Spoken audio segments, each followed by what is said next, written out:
अस्सलामुअलैकुम। Supreme court of Pakistan से मैं हूं इब्रार हुसैन अस्तोरी। और नाज़रीन, आज सुप्रीम कोर्ट में सियासतदानों की तायात नाली से मुतल्लिक अहम केस की समाअत थी। चीफ जस्टिस काजी फाइज ईसा की सरबराही में 7 रुकनी लार्जर बेंच इस अहम केस की समाअत कर रहा था। यकीनन बहुत सारे सवालात उठाए जा रहे हैं कि क्या किसी फ़र्द वाहिद या कुछ अफराद के लिए उनकी जो तायात नाली वो ख़त्म करने के लिए क्या चीफ जस्टिस काजी फाइज ईसा ये सारा कुछ माहौल सजा रहे हैं। लेकिन कमरे अदालत में क्या कुछ हुआ वो भी सवालात हैं। मरियम नवाज़ खान जियो से वाबस्ता है, मेरे साथ मौजूद है। कमरे अदालत में आज पूरा केस कवर करी थी। मरियम, आज केस की समाअत के दौरान क्या हुआ? अटॉर्नी जनरल पेश हुए, वकला पेश हुए और साथ साथ चीफ जस्टिस काजी फाइज ईसा और जस्टिस मंसूर अली शाह के दिलचस्प रिमार्क्स भी थे। तो क्या कुछ हुआ, ज़रा हमारे नाज़रीन को बताएगा। देखिए, आज जब केस की समाअत शुरू हुई तो ज़ाहिर है ये तो मालूम है कि विफाक का एक नया कानून ले आया है और वो इलेक्शन एक्ट में तरमीम का है, जिसके तहत नाअहली की मुद्दत को ज़्यादा से ज़्यादा 5 साल तक मुकर्रर कर दिया गया है। तो वफाकी हुकूमत ने हर सूरत उसी की हिमायत करनी थी, इलेक्शन एक्ट में तरमीम की। और फिर अटॉर्नी जनरल भी वही हैं जो पीडीएम के दौर में थे, तो ज़ाहिर है उसकी मुखालफत नहीं होनी थी और सूबाई हुकूमतों ने भी उसकी मुखालफत नहीं की। बल्कि सुप्रीम कोर्ट से ये इस्तदा कर दी सबने कि जो समीउल्लाह बलोच का जजमेंट है, जिसमें ये करार दिया गया था कि जो आर्टिकल 62(1)(f) के तहत नाअहली है वो ताहयात होगी, उस जजमेंट को रिविजिट यानी दोबारा जायज़ा लेने का अदालत से इस्तदा की गई है। और फिर अदालत ने इस केस की समाअत शुरू की। जो इस केस मेन जो ये केस है मीर बादशाह केसरानी का केस, उसमें जो पिटिशनर हैं इमाम बख्श केसरानी के वकील साकिब जिलानी, वो रोस्टम पर आए। उन्होंने अपने केस से मुतालिक दलाइल देना चाहे, लेकिन फिर जाहिर है कि अदालत को उन्होंने भी अदालत से ये कह दिया कि वो ताहयात नाअहली के हक़ में नहीं है, बल्कि वो भी ये समझते हैं कि अब इलेक्शन एक्ट आ चुका है तो नाअहली की मुद्दत ज़्यादा से ज़्यादा 5 साल ही है। ये तमाम तर मामला हुआ। उसके बाद अदालत ने अटॉर्नी जनरल को सुनना शुरू किया और उनको हिदायत की कि आप आर्टिकल 62 और आर्टिकल 63 से मुतालिक अदालत को बताएं, इन दोनों आर्टिकल्स में फ़र्क क्या है। तो उस पर अटॉर्नी जनरल ने बताया कि आर्टिकल 62 जो है वो अहलियत से मुतालिक है और आर्टिकल 63 जो है वो नाअहली से मुतालिक है। और आर्टिकल 62 में ये दर्ज है कि एक शख्स को अगर पार्लियामेंट का रुकन मुंतखब होना है तो उसके अंदर क्या क्या क्वालिटीज़ होनी चाहिए। और आर्टिकल 63 में ये दर्ज है कि अगर वो उन सारी चीज़ों के ऊपर पूरा नहीं उतरता तो उसको नाअहली कितनी कितनी होनी चाहिए। अब जब ये सारा मामला चल रहा था तो जजेस की जानिब से मुख्तलिफ सवालात किए गए। चीफ जस्टिस ने आर्टिकल 62 से, वो जब पिछली समात हुई थी आपको याद है, तब भी बड़े ख़ाइफ नज़र आ रहे थे, तो आज भी बड़े ख़ाइफ थे। और वो ये कह रहे थे कि किसी के किरदार का तयन कैसे किया जा सकता है, यानी क्योंकि आर्टिकल 62 की जो ज़ीली शिकियाँ उनमें दर्ज है कि एक शख्स को इस्लाम के तमाम तरह अहकामात भी मानने चाहिए, जो कि ज़ाहिर है अगर देखा जाए तो फैक्चुअली पॉसिबल नहीं है। इस्लाम की हर चीज़ बतौर को इंसान गलतियाँ। बतौर इंसान गलतियाँ होती हैं, इंसान वैसी ख़ता का पुतला है। ये बात चीफ जस्टिस ने भी कही। और फिर उन्होंने ये भी कहा कि आर्टिकल 62 के जो ज़ीली शिके हैं उनमें जो जो कुछ दर्ज है, यानी सादिक और अमीन, ये तमाम तर जो क्वालिटीज़ हैं हम उनको एक हस्ती से एट्रीब्यूट करते हैं और कोई भी मुसलमान इस तरह की क्वालिटीज़ को इस तरह अमूमी तौर पर इस्तेमाल करने या कहने के बारे में नहीं सोच सकता। फिर जब केस आगे बढ़ा तो चीफ जस्टिस ने ये कहा कि जो आर्टिकल 62 से मुतालिक मामला है, इस पे उन्होंने ये कहा कि अगर मैं नॉमिनेशन पेपर, यानी चीफ जस्टिस अपनी मिसाल उन्होंने दी कि अगर मैं नॉमिनेशन पेपर जमा कराने जाता हूँ और मुझे कोई कहता है कि नहीं आप अच्छे किरदार के नहीं हो, you are not of good character और आप हट जाओ, आपके कागजात नामजदगी नहीं एक्सेप्ट होने चाहिए, तो उन्होंने कहा मैं वाकई स्टेप डाउन कर जाऊंगा क्योंकि कहीं ना कहीं मैंने गलती की होगी। उन्होंने मिसाल दी कि फॉर एग्जांपल अगर इसराफ जो है वो इस्लामी अहकामात के मुनाफी एक अमल है और कोई शख्स वज़ू करता है और पानी ज़्यादा ज़ाया करता है तो वो भी इसराफ के ज़ुमरे में आता है। तो ये थोड़ी हो सकता है कि कोई वज़ू करके पानी ज़ाया कर रहा है या कोई बिजली ज़ाया कर रहा है, लाइट्स ऑफ नहीं कर रहा, तो वो शख्स नाअहल हो जाए। तो उन्होंने कहा कि ये तमाम तर जो चीज़ें ये निकली कहाँ से। फिर मखदूम अली खान अदालत में ही मौजूद थे, उनको रोस्टम पर बुलाया चीफ जस्टिस ने और कहा कि आप किसकी तरफ से हैं, हम आपसे कुछ सवालात करना चाह रहे हैं, क्योंकि मखदूम अली खान सीनियर लॉयर हैं। तो मखदूम अली खान ने उनको ये बताया कि वो जहांगीर खान तरीन जो कि ताहियात नाअहल हैं उनके वकील हैं। और जहांगीर खान तरीन के वकील से फिर चीफ जस्टिस का मुकालमा अहम हुआ और उस पर चीफ जस्टिस ने उनसे ये पूछा कि जो आर्टिकल 62 है वो 1973 के आइन में क्या था। तो फिर मखदूम अली खान ने बताया कि वो एक सिंपल सा आर्टिकल था, उसमें ये सब चीज़ें नहीं थी कि एक शख्स सादिक और अमीन होगा, वो इस्लामिक इंजंक्शंस पे अमल दरामद करता होगा, कोई खिलाफ वर्जियाँ उससे नहीं की होंगी। तो उस पर फिर चीफ जस्टिस ने कहा कि फिर ये सारी तरमीम शामिल कब हुई आइन में। तो उस पर जो है वो मखदूम अली खान ने उन्हें बताया कि 1985 में एक प्रेसिडेंशियल ऑर्डर हुआ था जिसको रिवाइवल ऑफ डेमोक्रेसी का भी जो है वो नाम दिया जाता है। उसके तहत आर्टिकल 62 में शिकें शामिल की गई थी, और फिर जब वो शिकें शामिल हुई आर्टिकल 62 के अंदर, तो उनके तहत ये तमाम तर जो इंडिकेशंस हैं या ये तमाम तर जो फंडामेंटल्स हैं ये तय किए गए। तो उस पर फिर चीफ जस्टिस ने कहा कि वो तो ज़िया का दौर था, तो एक बंदा जो डिक्टेटर है, जो खुद आइन तोड़ के जो है वो आ रहा है, वो कैसे आइन में तरमीम करके अच्छे किरदार की बातें कर सकता है। और फिर चीफ जस्टिस ने कहा कि ज़िया का किरदार अच्छा था।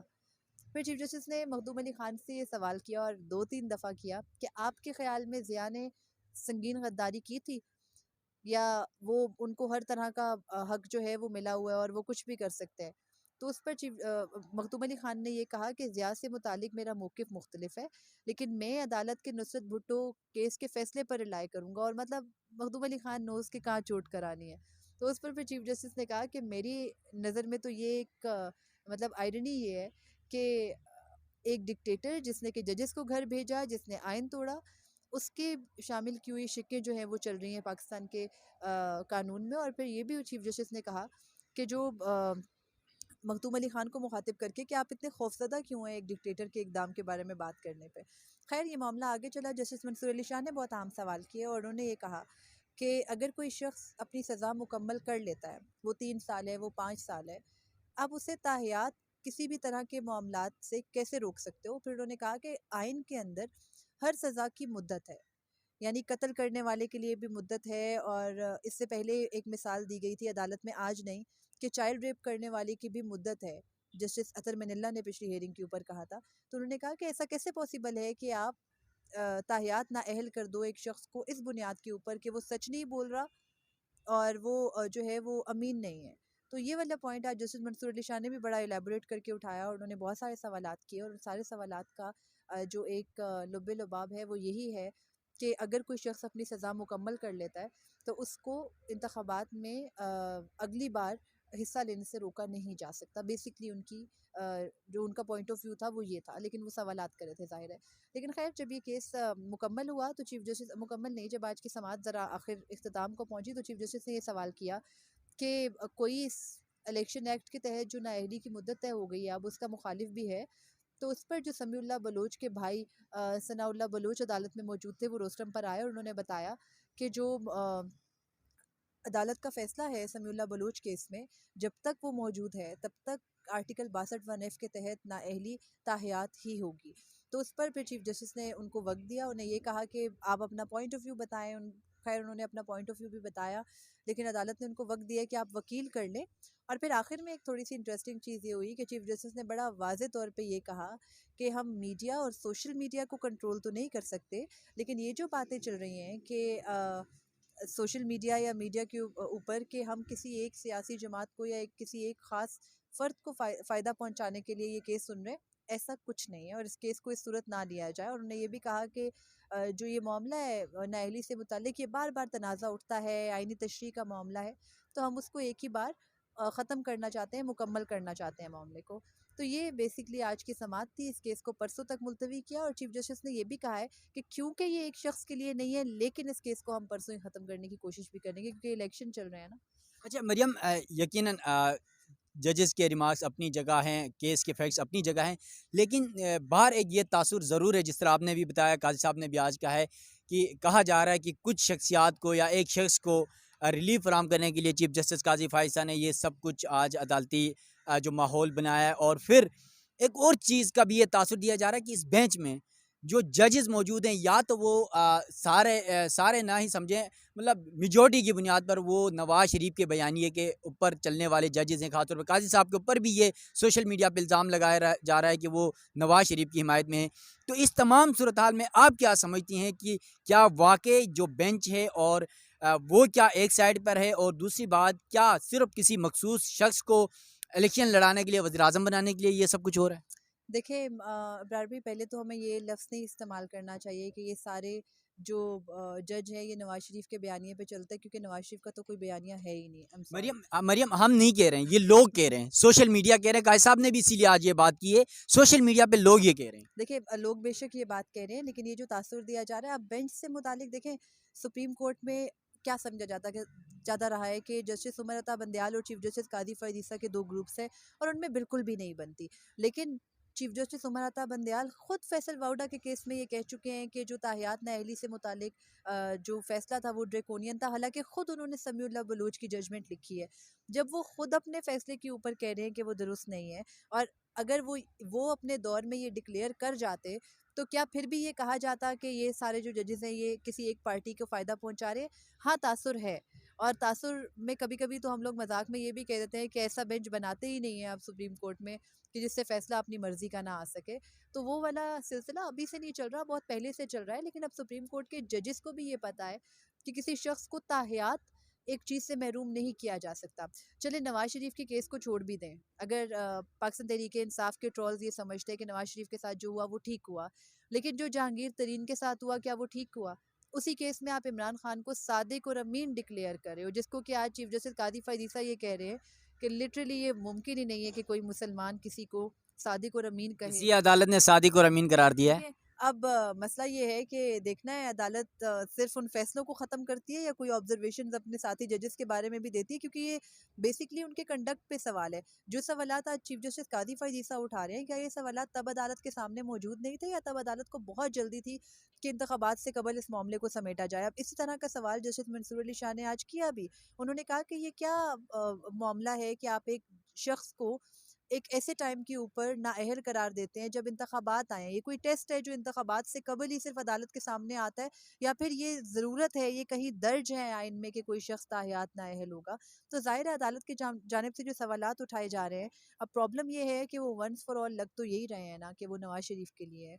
इस तासुर को ज़ाहिल करना इस वक्त मुमकिन नहीं है, क्योंकि जो केस की टाइमिंग्स है वो देखें कि इलेक्शन से बिल्कुल 1 माह पहले है, ठीक है? सबको पता है कि इस्टेब्लिशमेंट फेवर्ड पार्टियां इस वक्त कौन सी हैं। हुकूमत और हुकूमती जितने वकला हैं और बार काउंसिल समेत सब लोगों का मौक़िफ़ एकदम से बिल्कुल एक ही हो गया है। इनफैक्ट जो इस केस में मेन पिटिशनर हैं साकिब जिलानी, वो भी जो जिनके वो साकिब जिलानी वकील हैं, वो भी अब ये कह रहे हैं कि नहीं, वो ताहियात नाअहली से मुतालिक मामले को प्रेस नहीं कर रहे, उसकी पैरवी नहीं कर रहे, क्योंकि अब इलेक्शन एक्ट आ चुका है। तो प्रॉब्लम ये है कि सही और गलत के दरमियान में मसला नहीं है, आपकी टाइमिंग्स आपको क्वेश्चनेबल बना रही हैं। तो ये केस क्या अक्टूबर में चीफ जस्टिस कादी फ़ायज़ ईसा को आए 4 माह हो रहे हैं, अक्टूबर, नवंबर, दिसंबर में आप नहीं सुन सकते थे कि आपने जनवरी में इस केस को सुनना है जब फरवरी में इलेक्शंस होने वाले हैं? तो टाइमिंग्स आपको कंट्रोवर्शियल कर रही हैं और आप इस कंट्रोवर्सी को कभी भी किल नहीं कर सकते। और हाँ, अगर आपको ये एतराज़ है कि मीडिया या सोशल मीडिया पर के ऊपर आप पर तनकीद ना की जाए, तो फिर आपको इस वक्त के ऊपर इस केस को नहीं छेड़ना चाहिए था। जैसे आपने इंतखाबात से मुतालिक तनाज़ात को इंतखाबात के बाद तक मुलतवी किया, इस केस को भी बिल्कुल 9 फरवरी को आप समात के लिए मुकर्रर करके सुन सकते थे। ये मामलात हैं जिसके ऊपर अदालत को ज़ाहिर है कि सोशल मीडिया तो जजेस तक भी पहुँचता है, और उनको भी पता है उन पे एतराज़ हो रहा है, और आज उन्होंने अपने एतराज़ का इज़हार कर भी दिया। लेकिन कादी फ़ायज़ ईसा की टोन तो थोड़ी-सी अभी छुट्टियों के बाद से नॉर्मल मुख्तलिफ हो है, गई है। लेकिन पीटीआई के लिए नहीं है। उनके लिए वो जिस तरह कुछ दोस्त अंदर कह रहे थे कि पीटीआई का बल्ला तो अब गया, तो दैट्स ट्रू। अदालत अगर ये समझ रही है कि इलेक्शन कमीशन के मुकाबले में पीटीआई को रिलीफ मिलेगा, तो it's impossible right at the moment. हाँ, चीफ जस्टिस कादी फ़ायज़ ईसा की जो ओवरऑल बाकी सब चीज़ें हैं वो थोड़ी हमें मुख्तलिफ नज़र आई। जो वो बड़े जारहाना अंदाज में छुट्टियों से पहले गए थे, काफ़ी काम डाउन होके वापस आए, तो यानी छुट्टियाँ उनके लिए ज़रूरी थी। बात सुनिए मरियम, आज सुबह आप थी कमरे अदालत में जब ये पहला केस शुरू हुआ था? 9 साढ़े 9 बजे वाला केस। हाँ, देखिए आते साथ गुस्सा आ जाया करता है उनको। नहीं, पता है कि हम सारे साहफी अंदर बैठ के क्या कह रहे थे, काजी साहब इतने गुस्से में आ गए कि सब ये कह रहे थे शायद आज काजी साहब ने नाश्ता नहीं किया, आज इतने गुस्से में आए थे। इब्रार भाई, सबसे ज़्यादा काज़ी साहब के बारे में मशहूर क्या है? वो अनप्रेडिक्टेबल है। उनका गुस्सा यूँ आता है, यूँ ख़त्म हो जाता है, और कोई इमेजिन भी नहीं कर सकता कि उनको आ रहा है नहीं, वो गुस्सा तो किस बात उनका पे। गुस्सा ठंडा करने के लिए अतर मिनल्ला साहब होते थे, तो अब वो भी बेंच में नहीं है। देखिए, अब अतर साहब मुश्किल में भी डाल रहे थे ना उनको, तो अतर साहब को बेंच में कैसे रखते? उनका बेंच बदलना पड़ा। लेकिन ख़ैर, चीफ जस्टिस काज़ी फ़ायज़ ईसा को प्रेडिक्ट करना थोड़ा मुश्किल हो जाता है, ख़ास तौर पे उनके टेम्परामेंट को प्रेडिक्ट करना। उनको एकदम से गुस्सा आता है, वो एकदम हँसने लगते हैं। एकदम अम, ठंडे पड़ जाते हैं। हाँ, वो उनके बारे में मैं प्रेडिक्ट नहीं कर सकते। चलें, थैंक यू मरियम। यकीनन आज मरियम ने सुप्रीम कोर्ट में ताहयात नाअहली से मुतल्लिक जो केस की समाअत का अहवाल था वो आप सब नाज़रीन के सामने रखा। नाज़रीन, आपको ये बता दूं कि ये मामला असल में है क्या। पहली बात तो ये है कि सुप्रीम कोर्ट की जानिब से नवाज शरीफ और जहांगीर तरीन समेत कई जो सियासतदान हैं उनको ताहयात नाअहल किया गया था, 5 रुकनी बेंच ने नाअहल किया था। लेकिन उसके बाद जब PDM की गवर्नमेंट आई यहाँ पर वफाक में और शहबाज शरीफ की हुकूमत थी, उस वक्त इलेक्शन एक्ट 2017 में तरमीम की गई और जो ताहयात नाअहली थी उसको ख़त्म कर दिया गया और वन टर्म यानी 5 साल की मुद्दत उस पर तयन किया गया। अब मसला ये था, जिस तरह चीफ जस्टिस काजी फायज़ ने जब इस मामले का नोटिस लिया था तो उस वक्त भी उन्होंने दौरान समाअत यही कहा था कि RO के पास मुश्किलात हो सकती हैं कि क्या वो सुप्रीम कोर्ट के 5 रुकनी बेंच का फैसला माने या फिर पार्लियामेंट की जानिब से जो कानून साजी की गई है उस पर अमल करे। तो इस तमाम मामलात को तशरीह करने के लिए ये जो मौजूदा वक्त का तयन किया गया चीफ जस्टिस की जानिब से, तो ये ज़रूरी भी था ताकि ROज़ को कोई मुश्किलात दरपेश ना आए।